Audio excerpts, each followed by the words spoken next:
go. I wake up to a little bit of drool on my pillow, feel like it's gonna be a bad day. Yeah, I'm tired of shit, and the coffee ain't hit yet, damn, ain't that great. I don't wanna go to work, cause my boss is a jerk, and I'm not even that paid. I need a change in my life, cause I don't feel alive, and there's nothing that makes me happy. Hold my beer for a minute, I'm about to quit my job, cash in for a ticket. I'm going on a trip, and I don't plan to visit. I'm gonna stay there till I feel like I've done it all, and this is just the beginning.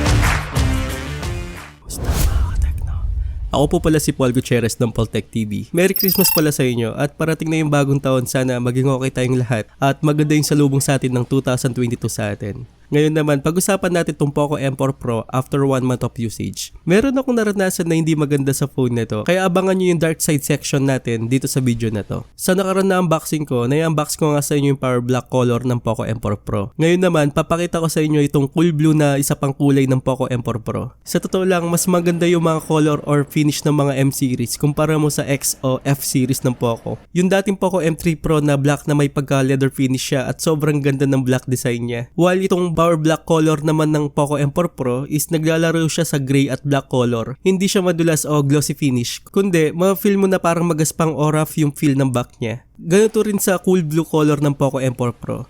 Hindi sila fingerprint magnet, sobrang nagustuhan ko yung finish nito over glossy finish ng ibang phone. In other words, naglalaro yung color nito sa metallic colors. So, sobrang ganda ng kulay nito. So, satisfied ako sa design at color ng Poco M4 Pro over sa ibang phone na glossy finish. Sa mga hindi pa nakakapanood ng unboxing video ko, ang kasama nito sa box, meron tayong free sticker ng Poco, manual, warranty card, at safety information card. So alam naman natin kung ano yung manual at warranty card, diba? Yung safety information card naman is naka-indicate dyan kung gaano ka safe yung signal mo or 5G signal sa katawan natin. Back in the days, pinag-uusapan nga yung 5G signal kung safe ba o hindi. So dito, safe naman siyang gamitin laban sa 5G frequency signals. Bali sa box pa rin, may kasama tong SIM injector pin, free jelly case at makapal naman tong jelly case nito. But in time, ang sakit talaga ng mga free jelly case na to is nag-yellowish talaga siya. So sa katagalan, ganun talaga siya. Kahit anong ingat mo, talagang kukupas talaga siya. Sa bagay, wala naman talagang bagay na hindi kumukupas. Pag-ibig nga ng ex mo kumupas, jelly case pa kaya, diba? Then may kasama tong 33 watts fast charger at Type-C cable. Mga 1 oras to 15 minutes full charge na to. At magagamit mo na siya ng whole day. Kung social media lang o playing some videos, whole day mo na siyang magagamit. Pero sa gaming, mga 6 to 7 hours bago ka ulit mag-charge. Well, isang nagustuhan ko sa Poco M4 Pro, meron siya kasamang audio jack. Nagagamit ko yung 3.5mm na earphones ko kumpara mo sa Bluetooth earphones ko na hindi ko nagagamit. Dahil minsan nami-misplace ko yung mga Bluetooth earphones ko. So, good talaga na may 3.5mm audio jack tayo dito. Pero last time, tinry ko yung Type-C na earphones. Sadly, hindi siya gumana. Sa mga nagbabalak gumamit ng Type-C na earphones dito, sorry, hindi talaga siya pwede. Pero siguro try natin na ibang Type-C earphones, baka sakaling gumana dito. About sa speaker naman, naka-dual stereo speaker to. Sakto lang yung speaker niya, pero nagkukulangan talaga ako. Maybe kailangan ng konting tweaks talaga para lumakas yung speaker nito. Pero clear naman yung labas ng sounds niya. Hindi balance yung speaker nito dun sa bottom at top speaker niya. So sana magawan pa ng paraan to sa mga next updates. So sa top naman, nandyan yung isang speaker, microphone, infrared sensor para sa remote. Sa side naman may power button tayo dyan with fingerprint scanner in one.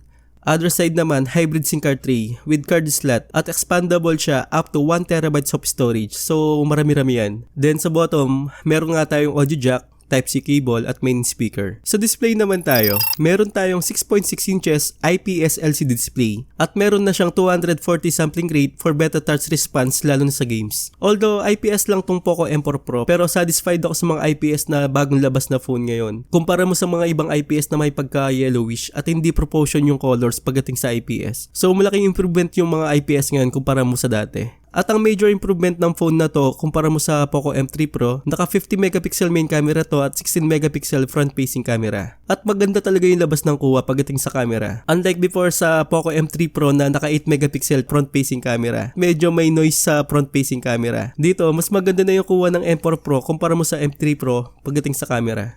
So, ito yung mga sample shots ko. Shine bright up all night, we're never slowing down. Fall in love, drunk mistakes, we're bound to hit the ground.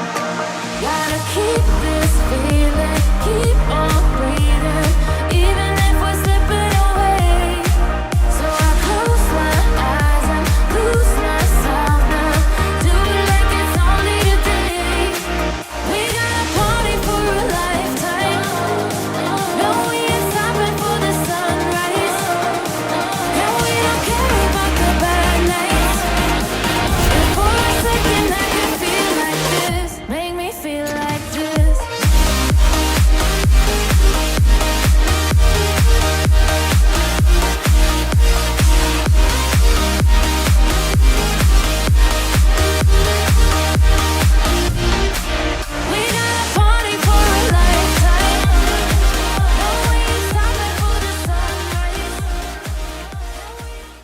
Sa processor naman, naka MediaTek 810 tong Poco M4 Pro. At satisfied naman ako sa performance nito lalo na sa games. Dahil siguro dagdag mo na rin yung sampling rate nito na naka 240 sampling rate or yung touch response ng phone na to. Pero sa Genshin Impact naka medium settings lang tayo dito para malaro mo siya ng maayos.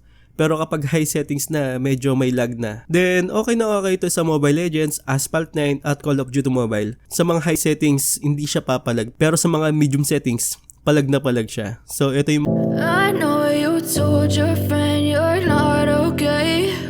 And tell me what's wrong and why you never said you felt that way. And guess you're trying to stay strong and fake a smile until I look away. But I've known you too long, it hurts to watch your blue eyes fade to gray as you fade away. As you fade away. Yeah, I'm about to fade away. Cause every time I wake up I feel like it's Monday. Something's going wrong with all the chemicals up in my brain. All of a sudden I don't look at anything the same way. Gotta build up of my thoughts sitting in an ashtray. I'm sorry that I'm so inconvenient, okay. Just let me be me and I'll stay out of your way. I can see the way you look at me, I'm such a disgrace. I never really asked to be brought into this place. You wanna love me? Well then baby I have a taste. All the highs and the lows, no you'll never be the same. I don't really wanna hurt you but I can't control the pain. If you're sticking by my side maybe we could be okay. Okay, maybe you could be the change I need today. I promise that I've never felt this way. I really hope that you will choose to stay through all the pain. I know you told your friend you're not okay. And tell me what's wrong and why you never said you felt that way. And guess you're trying to stay strong and fake a smile until I look away. But I've known you too long, it hurts to watch your blue eyes fade to gray as you fade away. As you fade away. As you fade away. As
you fade away.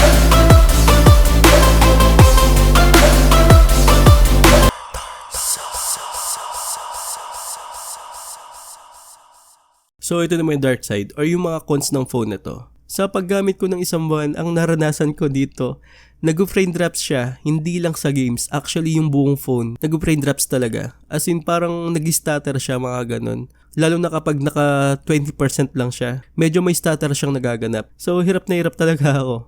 Tapos, dumating nga yung update. Actually, nawala naman yun. After siguro mga isang oras, bumalik ulit. Pero hindi kagaya ng dati na sobrang stutter niya. May mga ilan-ilan na lang siguro. Kailangan pa siguro ng konting updates para maayos yung stutter o frame drops na yun sa phone na to. Then, yung speaker talaga nito is mahina talaga siya. Kaya nga kapag nasa labas ka, hindi mo marinig talaga yung speaker nito. So, kailangan mong itutok sa tenga mo para marinig mo yung boses o video na pinapakinggan mo. At sabi ko nga kanina, baka kailangan ng konting tweak sa phone na to para lumakas yung speaker nito. Yun lang naman yung mga konting cons ko sa phone na to. Sana masolusyonan pa yung pagkalag ng CP na to. At nag-message na rin ako sa feedback at services. Sana matugunan tong issue na to. Well, ang nagustuhan ko naman sa Poco M4 Pro, yung camera, maganda yung labas ng image pati sa front-facing camera. Then yung display nito is IPS display pero maganda yung display nito para sa ganitong presyo.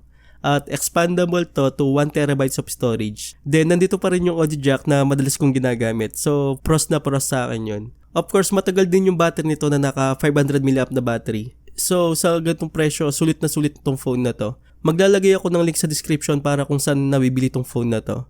Sana nakatulong ako sa inyo. Magkita tayo sa mga unboxing at reviews natin. So Happy New Year sa inyo. And good luck sa next year natin. Sana maganda yung buhay natin next year. Once again, this is Paul Tech TV. Find me, hope you find me. I'll be back home soon. When the sun rise, when the sun